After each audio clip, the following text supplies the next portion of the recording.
Hai rekan-rekan, sebentar lagi akan diadakan seleksi Olimpiade Nasional tingkat kabupaten. Tidak ada salahnya kita mengulas kembali beberapa soal seleksi dari tahun sebelumnya. Kali ini adalah soal nomor 15.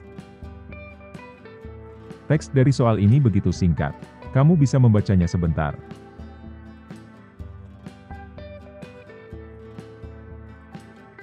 Ini merupakan salah satu sisi dari ruangan. Garis mendatar ini merupakan lantai. Garis vertikal merupakan dinding. Kebetulan dinding itu licin dan lantainya kasar. Sebuah tongkat homogen tersandar.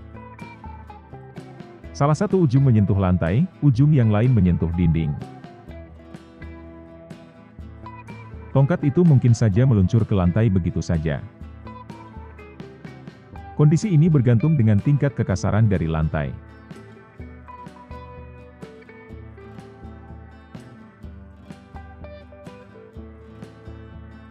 Pada tingkat kekasaran tertentu, tongkat itu akan tetap diam seperti itu.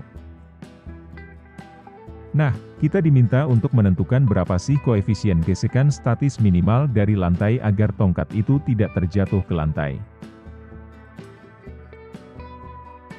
Mari kita bahas. Jadi, tongkat itu berada dalam kondisi kesetimbangan statis.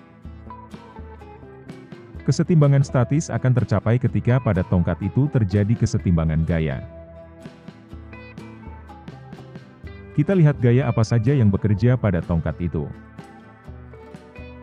Tentu saja gaya gravitasi. Gaya itu bekerja tepat di pertengahan tongkat, karena tongkat itu memiliki kerapatan seragam.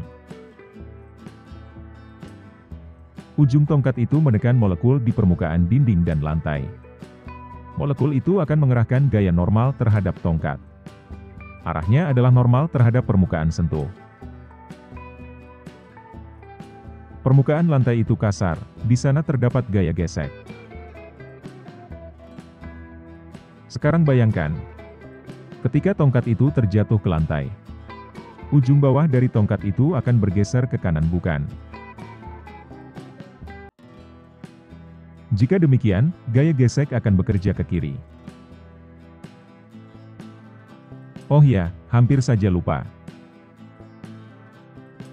Tongkat itu memiliki kemiringan sudut sebesar alfa. Untuk sementara waktu, hanya ini saja besaran fisika yang dapat kita tulis. Kesetimbangan gaya itu akan tercapai ketika nilai resultan gaya adalah 0. Komponen horizontal, N1 minus Fk sama dengan 0. Atau Fk sama dengan N1. Komponen vertikal, N2 minus Mg sama dengan 0. Atau, N2 sama dengan Mg. Satu lagi, kita sering lupa tentang hal ini. Bahwa resultan torsi pada tongkat juga harus sama dengan 0. Cuman di sini, kita bebas menentukan poros. Menurutku sih, pilihlah poros di titik di mana di sana terdapat banyak sekali gaya yang tidak diketahui. Sepertinya titik ini cocok sebagai poros. Sigma tau sama dengan 0. Ada dua gaya yang berkontribusi terhadap torsi. Gaya pertama adalah N1. Gaya ini memiliki lengan momen sebesar panjang garis ini. Jika kamu masih ingat, panjang tongkat itu adalah L. Maka panjang garis itu adalah L sin alfa. Gaya N1 cenderung memutar tongkat searah dengan putaran arah jarum jam. Tanda dari torsi adalah negatif. Torsinya dari gaya N1 adalah minus N1 L sin alfa. Gaya kedua yang berkontribusi terhadap torsi adalah gaya berat.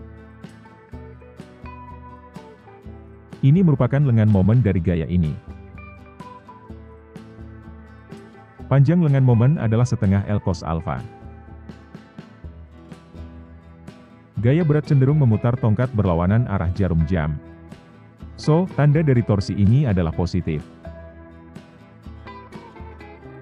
Torsi dari gaya berat adalah setengah mgl cos alfa. Sekarang kita memiliki 3 persamaan matematis.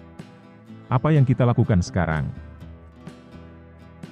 Kita harus mempertimbangkan kualifikasi yang ada. Suatu benda akan bergerak, jika dan hanya jika, gaya gesek kinetis bisa mengatasi gaya gesek statisnya. Jika besar gaya gesek kinetis kurang dari nilai itu, objek tidak akan bergerak. Secara matematis, gaya gesek kinetis harus kurang dari gaya gesek statis. Dari persamaan pertama, besar gaya gesek kinetis adalah N1. Untuk gaya gesekan statis, besarnya adalah μs N2. Karena gaya normal yang bekerja pada titik itu adalah N2. Sampai tahap ini, masih dapat dimengerti ya?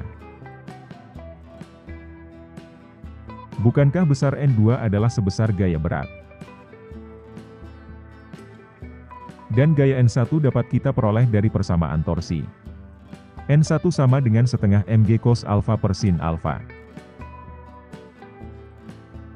Sin per cos adalah tan. Kita dapat mencoret nilai mg di kedua sisi itu. Menurut ketaksamaan matematis, μs itu harus lebih dari 1/2 tan alfa. Karena nilai μs harus lebih dari itu, nilai minimum dari μs haruslah setengah 1/2 tan alfa. Sayangnya, pada soal itu, kita tidak diberikan nilai tan alfa. Kita agak sulit deh menuliskan hasilnya di layar monitor. Bagaimana kita harus mengetik huruf alfa di layar? Apakah kita ketik saja seperti ini? Sekedar mengingatkan, untuk membuat video seperti ini dibutuhkan biaya yang tidak sedikit. Kamu bisa mendukung kanal ini dengan menjadi member pada level apapun.